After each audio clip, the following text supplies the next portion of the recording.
Hi friends, welcome to YouTube channel Study Karnataka. This is the second act and this is the 7th class, right, in which we are discussing the acts. The second act is Industrial Dispute Act of 1947. ಇದು ನಾವು ಕಾಯ್ದೆಗಳನ್ನು ನೋಡ್ತಾ ಇದ್ದೀವಿ. ಈಗ ಇದು ಎರಡನೇ ಕಾಯ್ದೆಯಾಗಿದೆ. ಮೊದಲನೇ ಕಾಯ್ದೆ ಟ್ರೇಡ್ ಯೂನಿಯನ್ ಆಕ್ಟ್ 1926 ಎರಡು ಭಾಗದಲ್ಲಿ ನಾವು ನೋಡಿದ್ದೇವೆ. ಕಂಪ್ಲೀಟ್ ಎಲ್ಲ ಸೆಕ್ಷನ್ ಹಾಗೂ ಬೇಕಾದ ಮಾಹಿತಿಯನ್ನು ಕೂಡ ನೋಡಿದ್ದೇವೆ. ಇದು ಎರಡನೇ ಕಾಯ್ದೆ ಆಗಿದ್ದು ಕೈಗಾರಿಕಾ ವಿವಾದಗಳ ಕಾಯ್ದೆ 1947. ಇದನ್ನು ನಾವು ಇವತ್ತು ಪಾರ್ಟ್ 1 ಈ ವಿಡಿಯೋನ ಪಾರ್ಟ್ 1 ಅನ್ನು ನೋಡ್ತಾ ಇದ್ದೀವಿ. ಮುಂದಿನ ಪಾರ್ಟ್ ಹಾಗೂ ಎರಡನೇ ಭಾಗವನ್ನು ಮೋಸ್ಟ್ಲಿ ನಾಳೆ ಅಪ್ಲೋಡ್ ಮಾಡಲಾಗುವುದು. ವಿಡಿಯೋವನ್ನು ಕಂಪ್ಲೀಟಾಗಿ ನೋಡಿ ಹಾಗೂ ಪ್ರತಿಯೊಂದು ಪಾಯಿಂಟ್ಸನ್ನು ನೋಟ್ ಡೌನ್ ಮಾಡ್ಕೊಳ್ಳಿ. ಯಾಕಂದರೆ ನಿಮಗೆ ಇದರಲ್ಲಿ ಬರುವ ಪ್ರತಿಯೊಂದು ಪಾಯಿಂಟ್ಸು ಕೂಡ ಎಕ್ಸಾಮ್ನಲ್ಲಿ ಆಬ್ಜೆಕ್ಟಿವ್ ಆಗಿ ಕೇಳಬಹುದು. ಈ ಆ್ಯಕ್ಟು ಭಾಳ ದೊಡ್ಡದಾಗಿದೆ. ಅಂದರೆ ಇದರಲ್ಲಿ ಭಾಳಷ್ಟು ಸೆಕ್ಷನ್ ಬರ್ತವೆ ಹಾಗೂ ಭಾಳಷ್ಟು ಮಾಹಿತಿಯನ್ನು ನೀಡಿದ್ದಾರೆ. ವಿವಾದಗಳನ್ನು ಯಾವ ರೀತಿಯಲ್ಲಿ ನಾವು ಕಡಿಮೆ ಮಾಡಬೇಕು ಮತ್ತು ಅವಕ್ಕಾಗಿ ಯಾವ ಯಾವ ವಿಧಾನಗಳನ್ನು ಕೊಟ್ಟಿದ್ದಾರೆ ಎಂಬುದನ್ನು ಈ ವಿಡಿಯೋದಲ್ಲಿ ನಾವು ನೋಡೋಣ. In this video we will be discussing about the industrial dispute act of 1947. ಕನ್ನಡದಲ್ಲಿ ಕೈಗಾರಿಕಾ ವಿವಾದಗಳ ಕಾಯ್ದೆ 1947. Industrial Dispute Act of 1947 provides machinery for peaceful resolution of disputes and to promote harmonious relation between employers and workers. That means whenever there is a conflict in between the employers and worker, then this act came into picture, right? It will give the machinery. That means it will give the devices by which we can resolve those disputes. Under the Act, various authorities are established for investigation and settlement of industrial disputes. ಅಂದರೆ ಕೈಗಾರಿಕಾ ವಿವಾದಗಳ ಕಾಯ್ದೆ 1947 ವಿವಾದಗಳನ್ನು ಶಾಂತಿಯುತವಾಗಿ ಪರಿಹರಿಸಲು ಮತ್ತು ಉದ್ಯೋಗದಾತರು ಹಾಗೂ ಕಾರ್ಮಿಕರ ನಡುವೆ ಸಾಮರಸ್ಯದ ಸಂಬಂಧವನ್ನು ಉತ್ತೇಜಿಸಲು ಯಂತ್ರೋಪಕರಣಗಳನ್ನು ಒದಗಿಸುತ್ತದೆ. ಅಂದರೆ ಹಲವಾರು ವಿಧಾನ ಅಥವಾ ಹಲವಾರು ಯಂತ್ರೋಪಕರಣಗಳನ್ನು ಕೊಟ್ಟು ಅದು ಈ ಯಾವುದೇ ಆದ ಒಂದು ಸಂಘರ್ಷಣವನ್ನು ತಡೆಯಲಿಕ್ಕೆ ಟ್ರೈ ಮಾಡುತ್ತೆ. ಕೈಗಾರಿಕಾ ವಿವಾದಗಳ ತನಿಖೆ ಮತ್ತು ಇತ್ಯರ್ಥಕ್ಕಾಗಿ ಈ ಕಾಯ್ದೆಯಡಿ ವಿವಿಧ ಪ್ರಾಧಿಕಾರಗಳನ್ನು ಸ್ಥಾಪಿಸಲಾಗಿದೆ. ಹೌದಾ? In English those are work committee, labours tribunal, industrial tribunals and national tribunals, conciliation officers, board of conciliation and court of inquiry as well as national tribunals. ಕನ್ನಡದಲ್ಲಿ ಕಾರ್ಯ ಸಮಿತಿ, ಸಂಧಾನ ಅಧಿಕಾರಿಗಳು, ಸಂಧಾನ ಮಂಡಳಿಗಳು, ವಿಚಾರಣಾ ನ್ಯಾಯಾಲಯ, ಕಾರ್ಮಿಕ ನ್ಯಾಯ ಮಂಡಳಿಗಳು, ಕೈಗಾರಿಕಾ ನ್ಯಾಯ ಮಂಡಳಿಗಳು ಮತ್ತು ರಾಷ್ಟ್ರೀಯ ನ್ಯಾಯ ಮಂಡಳಿಗಳು. ಇವೆಲ್ಲವನ್ನು ನೆನಪಿಟ್ಕೊಳ್ಳಿ. ಯಾಕಂದರೆ ಕೈಗಾರಿಕಾ ವಿವಾದಗಳ ಕಾಯ್ದೆ 1947 ಅಡಿ ಇದರಲ್ಲಿ ಯಾವುದು ಬರುವುದಿಲ್ಲ ಎಂದು ನಿಮಗೆ ಕೇಳಬಹುದು. ಆಗ ಈ ಕೊಟ್ಟಿರತಕ್ಕಂಥ ಪ್ರಾಧಿಕಾರಗಳನ್ನು ಬಿಟ್ಟು ಯಾವುದಾದ್ರೂ ಬೇರೆ ಆಪ್ಷನ್ ಇದ್ದಲ್ಲಿ ನೀವು ಅದನ್ನು ಟಿಕ್ ಮಾಡಿದರೆ ಅದು ಕರೆಕ್ಟ್ ಉತ್ತರ ಆಗುತ್ತೆ. ಹೌದಾ? ಇವೆಲ್ಲ ಪ್ರಾಧಿಕಾರಗಳನ್ನು 1947 ಕಾಯ್ದೆ ನೀಡುತ್ತೆ ಎಂದು ಇದನ್ನು ನಿಮ್ಮ ತಲೆಯಲ್ಲಿ ನೆನಪಿಟ್ಕೊಳ್ಳಿ ಹಾಗೂ ದಯಮಾಡಿ ಇದರ ಬಗ್ಗೆ ನೋಟ್ಸ್ ಮಾಡ್ಕೊಳ್ಳಿ. Next, this point is very very important for examination, right? Employers and Workmen's Dispute Act of 1860. Employers and Workmen Disputes Act of 1860 was the first enactment that dealt with the settlement of industrial disputes. ಅಂದರೆ ಕೈಗಾರಿಕಾ ವಿವಾದಗಳನ್ನು ಬಗೆಹರಿಸಲಿಕ್ಕೆ ಮೊಟ್ಟ ಮೊದಲ ಕಾಯ್ದೆ ಯಾವುದಾಗಿತ್ತು ಎಂದು ಕೇಳಿದರೆ ಅದು employers and workmen's dispute act of 1860. 1860 ಈ ಕಾಯ್ದೆಯು ಕೈಗಾರಿಕಾ ವಿವಾದಗಳನ್ನು ಬಗೆಹರಿಸಲಿಕ್ಕೆ ಮೊಟ್ಟ ಮೊದಲ ಕಾಯ್ದೆಯಾಗಿತ್ತು. ಇದನ್ನು ನಿಮ್ಮ ಕ್ವಶನ್ ಪೇಪರ್ನಲ್ಲಿ ಕೇಳಬಹುದು ಹಾಗೂ ನಾನು ಕೂಡ ಇದನ್ನು ಮಾಕ್ ಟೆಸ್ಟ್ನಲ್ಲಿ ಕೇಳ್ತೀನಿ.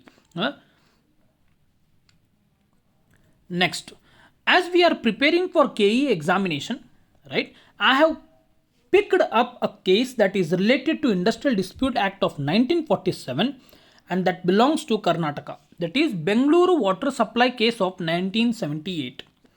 This was the case which went to Supreme Court, and in this case the Supreme Court studied the details about the definition of industry and it gave out a verdict saying that which of the following belongs to the industries.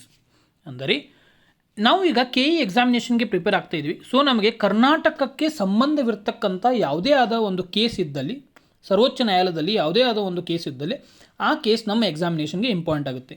ಆದ ಕಾರಣದಿಂದ ಹಲವಾರು ಕೇಸ್ಗಳಲ್ಲಿ ಈ ಒಂದು ಕೇಸನ್ನು ನಾನು ಆಯ್ಕೆ ಮಾಡಿ ತಗೊಂಡಿದ್ದೇನೆ. ಅದು 1978ರ ಬೆಂಗಳೂರು ನೀರು ಸರಬರಾಜು ಪ್ರಕರಣದಲ್ಲಿ ಸರ್ವೋಚ್ಚ ನ್ಯಾಯಾಲಯವು ಈ ಕಾಯ್ದೆಯಲ್ಲಿ ಕೈಗಾರಿಕೆ ವ್ಯಾಖ್ಯಾನದ ಬಗ್ಗೆ ವಿವರವಾದ ಅಧ್ಯಯನವನ್ನು ಮಾಡಿ ಅದರ ವ್ಯಾಖ್ಯಾನವನ್ನು ನೀಡಿತ್ತು.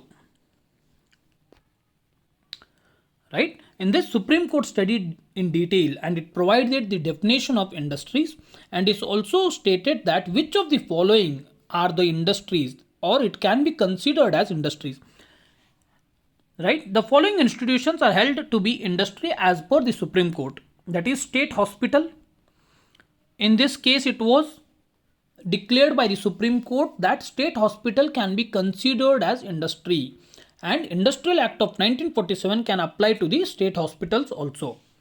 And second one, Ayurvedic pharmacy and hospital. In this case, it was declared. And in third, that is activities of Panjropole. What is Panjropole? It is nothing but an enclaved area where you are breeding some cattle, right? ಅಂದರೆ ಪ್ರ್ಯಾಂಜಪೋಲ್ ಅಂದರೆ ಒಂದು enclosed area, ಒಂದು ಸುತ್ತಳತೆಯ ಒಂದು area. ಅದರಲ್ಲಿ ನೀವು ಯಾವುದೇ ಆದ ಪ್ರಾಣಿಗಳನ್ನು ಸಾಕುತ್ತಿದ್ದರೆ ಅದನ್ನು ಕೂಡ ನಾವು ಇಂಡಸ್ಟ್ರಿಯಾಗಿ ಕನ್ಸಿಡರ್ ಮಾಡಬಹುದೆಂದು ಸರ್ವೋಚ್ಚ ನ್ಯಾಯಾಲಯ ಆದೇಶವನ್ನು ಹೊರಡಿಸಿತ್ತು. ಹೌದಾ? ಈಗ ಈ ಕೆಳಗಿನ ಅಂದರೆ 1978ರ ಬೆಂಗಳೂರು ನೀರು ಸರಬರಾಜು ಪ್ರಕರಣದಲ್ಲಿ ಈ ಕೆಳಗಿನ ಸಂಸ್ಥೆಗಳನ್ನು ಉದ್ಯಮವೆಂದು ಪರಿಗಣಿಸಲಾಗುತ್ತದೆ ಎಂದು ಸರ್ವೋಚ್ಚ ನ್ಯಾಯಾಲಯ ಹೇಳಿತು. ಅವೆಂದರೆ ರಾಜ್ಯ ಆಸ್ಪತ್ರೆ, ಆಯುರ್ವೇದಿಕ ಫಾರ್ಮಸಿ ಮತ್ತು ಆಸ್ಪತ್ರೆ ಅಂದರೆ ಆಯುರ್ವೇದಿಕ ಔಷಧ ಅಂಗಡಿ ಹಾಗೂ ಆಸ್ಪತ್ರೆ, ಮತ್ತು ಪ್ಯಾಂಜ್ರಪೋಲ್ನ ಚಟುವಟಿಕೆಗಳು. ಇವು ಎಲ್ಲವನ್ನು ನೀವು ಕೈಗಾರಿಕಾ ಅಥವಾ ಉದ್ಯಮವೆಂದು ಪರಿಗಣಿಸಬಹುದು ಎಂದು ಸರ್ವೋಚ್ಚ ನ್ಯಾಯಾಲಯ ಹೇಳಿತು. ಈಗ ನಿಮ್ಮ ಎಕ್ಸಾಮಿನೇಷನಲ್ಲಿ ಯಾವ ರೀತಿ ಕ್ವಶನ್ ಕೇಳಬಹುದಂದರೆ, ಈಗ ರಾಜ್ಯ ಆಸ್ಪತ್ರೆ, ಆಯುರ್ವೇದಿಕ ಆಸ್ಪತ್ರೆ ಹಾಗೂ ಪ್ಯಾಂಜ್ರಪೋಲ್ ಚಟುವಟಿಕೆಗಳು ಅಥವಾ ಯಾವುದೇ ಆದ ಒಂದು ಉದ್ಯಮ ಅಥವಾ ಕೈಗಾರಿಕೆಯನ್ನು ಆಪ್ಷನನ್ನು ಕೊಟ್ಟು ಅದರಲ್ಲಿ ಒಂದು ಆಪ್ಷನ್ ಬ್ಯಾಂಕನ್ನು ಕೂಡ ಆ್ಯಡ್ ಮಾಡ್ತಾರೆ. ಈಗ ಇದರಲ್ಲಿ ಯಾವುದನ್ನು ನಾವು ಉದ್ಯಮವೆಂದು ಕನ್ಸಿಡರ್ ಮಾಡಲ್ಲ ಅಥವಾ ಉದ್ಯಮವೆಂದು ಪರಿಗಣಿಸುವುದಿಲ್ಲ ಎಂದು ಕೇಳಿದಲ್ಲಿ ನೀವು ಬ್ಯಾಂಕ್ ಎಂಬ ಆಪ್ಷನನ್ನು ಟಿಕ್ ಮಾಡಬೇಕಾಗುತ್ತೆ. ಹೌದಾ? ಯಾಕಂದರೆ ಬ್ಯಾಂಕು ಒಂದು ಇಂಡಸ್ಟ್ರಿ ಎಂದು ನಾವು ಕನ್ಸಿಡರ್ ಮಾಡೋದಿಲ್ಲ ಅಂತ ಓದಿದ್ದೀವಿ. ಹೌದಾ? ಅದೇ ರೀತಿಯಾಗಿ ಕ್ವಶನ್ಸನ್ನು KE ಎಕ್ಸಾಮಿನೇಷನ್, ವೆಲ್ಫೇರ್ ಆಫೀಸರ್ ಹಾಗೂ ಫೀಲ್ಡ್ ಇನ್ಸ್ಪೆಕ್ಟರ್ಗೆ ಡೈರೆಕ್ಟಾಗಿ ಕೇಳಬಹುದು. Next, following institutions are not considered as industry. In this case of 1978 of Bangalore water supply case, the Supreme Court also stated that which of the following industries or which of the following are those occupations where we cannot consider them as industry. ಅಂದರೆ ಈ ಕೆಳಗಿನ ಸಂಸ್ಥೆಗಳನ್ನು ಉದ್ಯಮ ಎಂದು ಪರಿಗಣಿಸಲಾಗುವುದಿಲ್ಲ ಎಂದು ಸರ್ವೋಚ್ಚ ನ್ಯಾಯಾಲಯ ಹೇಳಿತು. ಅವು ಪೋಸ್ಟ್ ಆ್ಯಂಡ್ ಟೆಲಿಗ್ರಾಫ್ ಡಿಪಾರ್ಟ್ಮೆಂಟ್ ಅಂದರೆ ಅಂಚೆ ಮತ್ತು ಟೆಲಿಗ್ರಾಫ್ ಇಲಾಖೆ, ಸೆಂಟ್ರಲ್ ಇನ್ಸ್ಟಿಟ್ಯೂಟ್ ಆಫ್ ಫಿಶರೀಸ್, ಕೇಂದ್ರೀಯ ಮೀನುಗಾರಿಕೆ ಸಂಸ್ಥೆ, and construction and maintenance of national and state highways ಅಂದರೆ ರಾಷ್ಟ್ರೀಯ ಮತ್ತು ರಾಜ್ಯ ಹೆದ್ದಾರಿಗಳ ನಿರ್ಮಾಣ ಮತ್ತು ನಿರ್ವಹಣೆ. ಈ ಮೂರನ್ನು ನಾವು ಉದ್ಯಮ ಎಂದು ಪರಿಗಣಿಸುವುದಿಲ್ಲ. ಹೌದಾ? ಈಗ ನಿಮಗೆ ಒಂದು 5 ಆಪ್ಷನ್ ಕೊಟ್ಟು ಇದರಲ್ಲಿ ಯಾವುದು ಉದ್ಯಮವೆಲ್ಲವೆಂದು ಕೇಳಿದ್ದಲ್ಲಿ ಈ 3 ಆಪ್ಷನಲ್ಲಿ ಯಾವುದಾದ್ರೂ ಒಂದಿದ್ದರೆ ಅದನ್ನು ನೀವು ಟಿಕ್ ಮಾಡಿ, ಅದು ಆನ್ಸರ್ ಕರೆಕ್ಟ್ ಆಗುತ್ತೆ. Next, do remember this point that Section 2J of Industrial Dispute Act of 1947 defines the term industry. What is the definition of that? Definition is that industry means any business, trade, undertaking, manufacturing or calling of employers and includes any calling services, employment, handicraft or industrial occupation. It can be considered as industry, and these are nothing but the definition of industry as per this act. ಅಂದರೆ ಕಾಯ್ದೆಯ section 2J ಇದನ್ನು ನೆನಪಿಟ್ಕೊಳ್ಳಿ, ಈ ಸೆಕ್ಷನನ್ನು ನೆನಪಿಟ್ಕೊಳ್ಳಿ. ಯಾಕಂದರೆ question ಪೇಪರ್ನಲ್ಲಿ ಯಾವ ಕಾಯ್ದೆ ಅಥವಾ ಯಾವ ಸೆಕ್ಷನ್ನಿನ 1947ರ ಕಾಯ್ದೆ ಅಡಿ ಕೈಗಾರಿಕೆ ಎಂಬ ಪದವನ್ನು ವ್ಯಾಖ್ಯಾನಿಸಲಾಗಿದೆ ಎಂದು ಕೇಳಿದ್ದಲ್ಲಿ 2J ನಿಮ್ಮ ಉತ್ತರವಾಗಿರಬೇಕು. ಈಗ ಈ ಕಾಯ್ದೆಯ ಸೆಕ್ಷನ್ 2J ಕೈಗಾರಿಕಾ ಎಂಬ ಪದವನ್ನು ವ್ಯಾಖ್ಯಾನಿಸುತ್ತದೆ. ಇದರ ಡೆಫಿನೇಷನ್: ಉದ್ಯಮ ಎಂದರೆ ಉದ್ಯೋಗದಾತರ ಯಾವುದೇ ವ್ಯಾಪಾರ, ಉದ್ಯಮ, ಉತ್ಪಾದನೆ ಅಥವಾ ಸೇವೆ, ಉದ್ಯೋಗ, ಕರುಕುಶಲ ಅಥವಾ ಕೈಗಾರಿಕಾ ಉದ್ಯೋಗವನ್ನು ಒಳಗೊಂಡಿರುತ್ತದೆ. Next, section 2K. Do remember this. Section 2K is also important. Section 2K of this act defines the term industrial dispute. ಅಂದರೆ ಸೆಕ್ಷನ್ 2K ಕೈಗಾರಿಕಾ ವಿವಾದ ಎಂಬ ಪದವನ್ನು ವ್ಯಾಖ್ಯಾನಿಸುತ್ತದೆ. ಈಗ ಇಂಡಸ್ಟ್ರಿಯಲ್ ಡಿಸ್ಪ್ಯೂಟ್ ಅಂದರೆ ಏನು? ನಾವು ಇದನ್ನು ಟ್ರೇಡ್ ಯೂನಿಯನ್ ಆ್ಯಕ್ಟ್ 1926ರಲ್ಲಿ ಕಲ್ತಿದ್ದೇವೆ. ಈಗೂ ಹೇಳ್ತೀನಿ, industrial disputes are nothing but the dispute or conflict that happens between the employee and employer, trade unions and employers union, or in between the trade union and employer, or in between the employer and government. These are nothing but the disputes or industrial dispute. ಅಂದರೆ ಕೈಗಾರಿಕಾ ವಿವಾದಗಳೆಂದರೆ ಒಬ್ಬ ಉದ್ಯೋಗದಾತನು ಹಾಗೂ ಉದ್ಯೋಗಿಯ ನಡುವೆ ಆಗುವ ಸಂಘರ್ಷಣೆ ಅಥವಾ ಉದ್ಯೋಗಿ ಮತ್ತು ಕಾರ್ಮಿಕ ಸಂಘಗಳ ನಡುವೆ ಆಗುವ ಸಂಘರ್ಷಣೆ, ಕಾರ್ಮಿಕ ಸಂಘಗಳು ಹಾಗೂ ಉದ್ಯೋಗದಾತರ ಸಂಘಗಳ ನಡುವೆ ಆಗುವ ಸಂಘರ್ಷಣೆ, ಇವೆಲ್ಲ ಸಂಘರ್ಷಣೆಯನ್ನು ಕೈಗಾರಿಕಾ ವಿವಾದವೆಂದು ಕರೆಯಬಹುದು. ಇದನ್ನು ನಿಮ್ಮ ನೆನಪಿಟ್ಟುಕೊಳ್ಳಿ ಹಾಗೂ ಪಾಯಿಂಟ್ ಮಾಡ್ಕೊಳ್ಳಿ. ನಿಮ್ಮ ಬುಕ್ಕಲ್ಲಿ ಸೆಕ್ಷನ್ 2K ಇದನ್ನು ಹೇಳುತ್ತದೆ. Next, forms of industrial dispute. ಹೌದಾ, 1947ರ ಕಾಯ್ದೆ ಅಡಿಯಲ್ಲಿ ಯಾವ ವಿಧಾನಗಳನ್ನು ಕೊಟ್ಟಿದ್ದಾರೆ ಅಂದರೆ ಕೈಗಾರಿಕಾ ವಿವಾದಗಳಲ್ಲಿ ಬೇರೆ ಬೇರೆ ರೀತಿಯಾದ ವಿಧಾನಗಳು ಯಾವ್ಯಾವಿದೆ ಅದನ್ನು ನಾವು ನೋಡೋಣ. First one is strike. That is quitting of work by a group of workers. Right? Now I will try to explain you with an example. Just consider that there is an organization named ABC or XYZ. In that 100 employees are working. Right? Out of 100 employees, if 50 employees go for strike, they says that we will not work until and unless our requirements are met by the employer. That condition is nothing but strike. ಕೈಗಾರಿಕಾ ವಿವಾದಗಳ ರೂಪಗಳು. ಮುಷ್ಕರ. ಒಂದನೇದಾಗಿ ಮುಷ್ಕರ ಅಂದರೆ ಕಾರ್ಮಿಕರು ಗುಂಪಾಗಿ ಕೆಲಸವನ್ನು ತೊರೆಯುವುದು. ಈಗ ಒಂದು ABC ಅಂತ ಕಂಪ್ನಿ ಇದೆ ಅಂತ ಅಂದ್ಕೊಳ್ಳಿ, ಅದರಲ್ಲಿ 100 ಜನ ಕೆಲಸ ಮಾಡ್ತಿದ್ದಾರೆ. ಆ 100 ಜನದಲ್ಲಿ ಒಂದು 20 ಜನ ಅಥವಾ 50 ಜನ, ಹೌದಾ, ನಾವು ಕೆಲಸ ಮಾಡುವುದಿಲ್ಲ, ನಮ್ಮ ಬೇಡಿಕೆಗಳನ್ನು ನೀವು ಈಡೇರಿಸುವವರೆಗೆ ನಾವು ಕೆಲಸ ಮಾಡುವುದಿಲ್ಲವೆಂದು ಗುಂಪಾಗಿ ಅವರು ಕೆಲಸವನ್ನು ತೊರೆದು ಒಂದು ಸ್ಥಳದಲ್ಲಿ ಕುಂತರೆ ಅಥವಾ ನಾವು ಕೆಲಸ ಮಾಡುವುದಿಲ್ಲ ಅಂತ ಹೇಳಿದರೆ ಅದನ್ನು ನಾವು ಮುಷ್ಕರವೆಂದು ಕರೀಬೋದು. ಇದು ಒಂದು ಕೈಗಾರಿಕಾ ವಿವಾದಗಳ ಒಂದು ರೂಪವಾಗಿದೆ. Next, in this that means in the strike there are various type of strikes. They are as below. First one is sympathetic strike. That means you are showing sympathy to someone. As I told, out of 100 employees, if there are 20 employees who are going for strike, there are 80 employees who are not going for strike, right? On the basis of sympathy, that if these 80 members go for supporting these 20 members, like they says that yes, we will go for strike, then there will be possibility that the requirement of those 20 people will be met. The people who are going to support these 20 people is nothing but the sympathetic strike. Let's see the definition. That is strike to support the other group of workers on a strike. Next, second one is general strike for the common demands of the workers concerned. Right? It means, as we told that there are 100 members who are working in an organization, and these 100 members, each and every one's demand is that their salary should be raised by 10 rupees. Then what these people will do? The whole group of 100 members will go for strike saying that this is our general demand and it should be met. Until and unless it is met, we will not be working. That is nothing but general strike. ಕನ್ನಡದಲ್ಲಿ ನೋಡಬೇಕಾದ್ರೆ ಮುಷ್ಕರಗಳಲ್ಲಿ ವಿವಿಧ ರೂಪಗಳಿವೆ, ವಿವಿಧ ರೀತಿಯ ಮುಷ್ಕರಗಳಿವೆ. ಅವು ಒಂದನೇದು ಸಹಾನುಭೂತಿಯ ಮುಷ್ಕರ. ಅಂದರೆ ಈಗ ನಾವು 100 ಜನ ಕೆಲಸ ಮಾಡ್ತಿದ್ದೀವಿ, ಅದರಲ್ಲಿ 20 ಜನ ಮುಷ್ಕರಕ್ಕೆ ಹೋಗ್ತಾರೆ, ಹೌದಾ, ಇನ್ನು ಉಳಿದ 80 ಜನ ಹಾಗೆ ಇರ್ತಾರೆ. ಈಗ ಈ 80 ಜನರು ಇವರಿಗೆ ಒಂದು ಸಹಾನುಭೂತಿ ನೀಡುವುದಕ್ಕಾಗಿ, ಹೌದು ನಾವು ಕೂಡ ಇವರೊಂದಿಗೆ ಮುಷ್ಕರಕ್ಕೆ ಹೋದರೆ ಅವರ ಬೇಡಿಕೆಗಳನ್ನು ಬೇಗನೆ ಈಡೇರಿಸಲಾಗುವುದೆಂದು ಅವರ ಮನೋಭಾವನೆ ಅಥವಾ ಸದ್ಭಾವನೆ ಇದ್ದಲ್ಲಿ ಅವರು ಆ 20 ಜನಕ್ಕೆ ಹೆಲ್ಪ್ ಆಗಲಿ ಎಂದ ಅವರು ಕೂಡ ಮುಷ್ಕರಕ್ಕೆ ಹೋದರೆ ಅಂಥ ಒಂದು ಮುಷ್ಕರವನ್ನು ಸಹಾನುಭೂತಿ ಮುಷ್ಕರ ಎಂದು ಕರೆಯುತ್ತೇವೆ. ನೆಕ್ಸ್ಟ್, ಎರಡನೆಯ ಮುಷ್ಕರವೆಂದರೆ ಅದು ಸಾರ್ವತ್ರಿಕ ಮುಷ್ಕರ. ಈಗ 100 ಜನ ಕೆಲಸ ಮಾಡ್ತಿದ್ರೆ ಈ 100 ಜನದ ಒಂದು ಬೇಡಿಕೆ ಇರುತ್ತೆ, ಏನೆಂದರೆ ತಿಂಗಳ ವೇತನದಲ್ಲಿ ನಮಗೆ ಕನಿಷ್ಠ 10 ರೂಪಾಯಿಗಳಂತೆ ಏರಿಕೆ ಮಾಡಬೇಕು ಎಂದು ಅವರ ಒಂದು ಬೇಡಿಕೆ ಇರುತ್ತೆ. ಈಗ ಏನು ಮಾಡ್ತಾರೆ, ಈ 100 ಜನ ಎಲ್ಲರೂ ಸೇರಿ ಮುಷ್ಕರಕ್ಕೆ ಮುಂದಾಗ್ತಾರೆ. ನಾವು ಯಾರೂ ಕೆಲಸ ಮಾಡುವುದಿಲ್ಲ, ನಮ್ಮ ಬೇಡಿಕೆಯನ್ನು ನೀವು ಈಡೇರಿಸ್ತೀರಾ ಅಂದರೆ ಕಂಪ್ಲೀಟ್ ಮಾಡ್ತೀರಾ ಅಥವಾ ಪೂರ್ತಿ ಮಾಡ್ತೀರಾ ಎಂಬ ಒಂದು ವಿಶ್ವಾಸ ಬರುವವರೆಗೂ ಕೂಡ ನಾವು ಯಾರೂ ಕೆಲಸ ಮಾಡುವುದಿಲ್ಲವೆಂದು ಈ ಎಲ್ಲ 100 ಜನ ಮುಷ್ಕರ ಮಾಡಲಿಕ್ಕೆ ಮುಂದಾದರೆ ಅಂಥ ಒಂದು ಮುಷ್ಕರವನ್ನು ಸಾರ್ವತ್ರಿಕ ಮುಷ್ಕರ ಎಂದು ಕರೆಯುತ್ತೇವೆ. Next, the third one is sit down strike. That is workers stop doing the work but will also not leave the place of the work.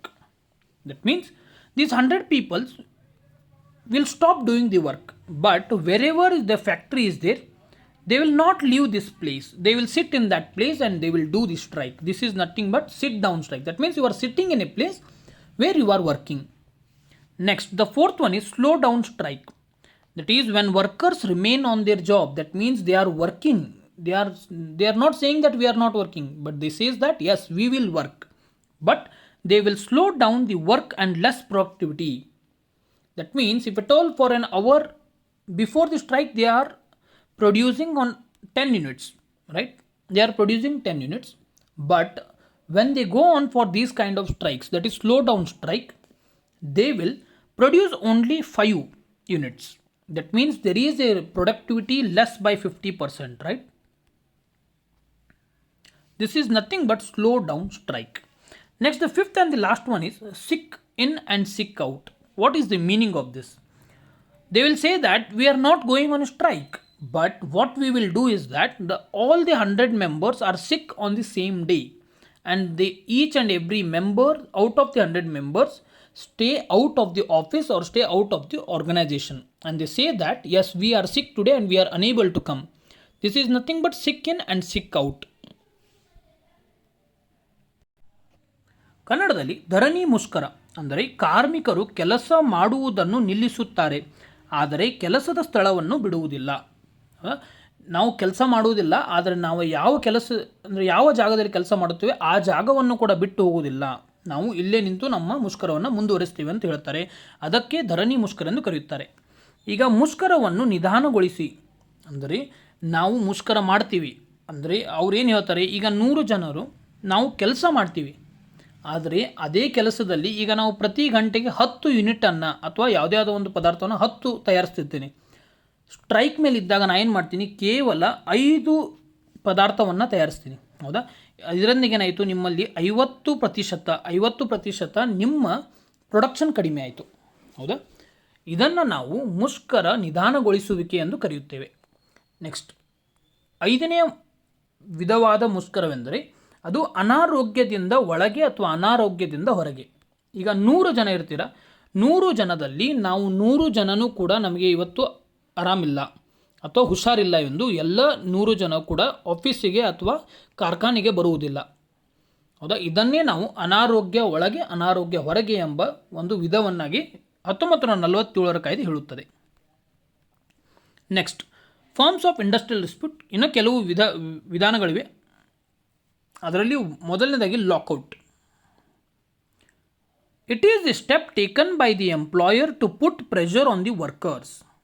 That means the employer will close the premises and will not allow the employee to work, saying that unless and until whatever conditions has been laid by the employer, if you accept it, then and then only you are able to work.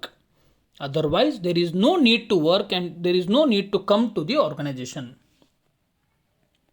ಅಂದರೆ lockout ಇದು ಕಾರ್ಮಿಕರ ಮೇಲೆ ಒತ್ತಡ ಹೇರಲು ಉದ್ಯೋಗದಾತರು ತೆಗೆದುಕೊಳ್ಳುವ ಕ್ರಮವಾಗಿದೆ.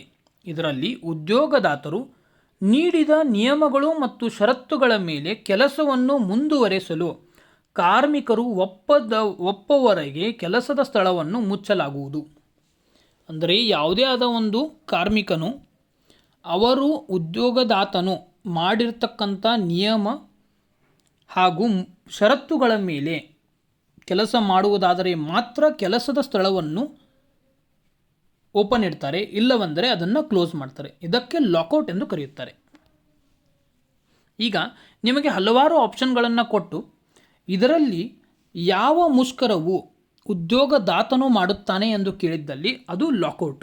ನೆನಪಿಟ್ಕೊಳ್ಳಿ, ಅದರ ಉತ್ತರ ಲಾಕೌಟ್ ಆಗಿರುತ್ತೆ. Next, gherav. Action taken by the workers where they restrict the employer to leave the work premises. Gherao ಅಂದರೆ ಉದ್ಯೋಗದಾತರನ್ನು ಕೆಲಸದ ಆವರಣದಿಂದ ಹೊರ ಹೋಗದಂತೆ ನಿರ್ಬಂಧಿಸುವ ಕಾರ್ಮಿಕರ ಕ್ರಮವಿದು ಹಾಗೂ ಇದು ಕಾನೂನಿನ ಪ್ರಕಾರ ಕಾನೂನು ಬಾಹಿರ ಕೃತ್ಯವಾಗಿದೆ. That means it is an illegal act according to the law. Please note down these points because each and every point is important for KE examination. Next, picketing.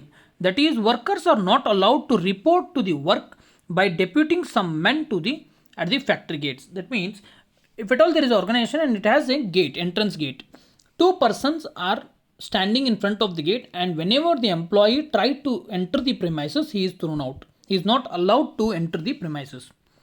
ಅದಕ್ಕೆ ಪಿಕೆಟಿಂಗ್ ಎಂದು ಕರೀತಾರೆ. ಅಂದರೆ ಕಾರ್ಖಾನೆಯ ದ್ವಾರಗಳಲ್ಲಿ ಕೆಲವು ಪುರುಷರನ್ನು ನಿಯೋಜಿಸುವ ಮೂಲಕ ಕಾರ್ಮಿಕರಿಗೆ ಕೆಲಸಕ್ಕೆ ವರದಿ ಮಾಡಲು ಅನುಮತಿಸಲಾಗುವುದಿಲ್ಲ. ಅಂದರೆ ಕೆಲಸಕ್ಕೆ ಬಂದರೂ ಕೂಡ ಅವರಿಗೆ ಒಳಗಡೆ ಬಿಡಲಾಗುವುದಿಲ್ಲ, ಇಂದು ಕೆಲಸ ಮಾಡೋಕ್ಕೆ ಕೊಡೋದಿಲ್ಲ, ನೀವು ದಯಮಾಡಿ ಹೋಗಿ ಎಂದು ಅವರಿಗೆ ಕಳಿಸುತ್ತಾರೆ. ನೆಕ್ಸ್ಟ್, ಈಗ ನೀವು ಮುಷ್ಕರವನ್ನೆಲ್ಲ ಮಾಡಿದ್ದೀರಾ, ಆದರೆ ಮುಷ್ಕರ ಈಗ ಒಂದು 2 ದಿನ ಮುಷ್ಕರ ಮಾಡಿದರೆ ಆ ಮುಷ್ಕರದ ಸಮಯದಲ್ಲಿ ನಿಮಗೆ ವೇತನವನ್ನು ಯಾವ ಆಧಾರದ ಮೇಲೆ ನೀಡಲಾಗುತ್ತೆ ಇದನ್ನು ಕೂಡ ಈ 1947 ಆ್ಯಕ್ಟಲ್ಲಿ ಹೇಳಿದ್ದಾರೆ. That means if at all you are doing strike for 2 days, what about the wages of those 2 days? It is also defined and explained by the 1947 Industrial Dispute Act.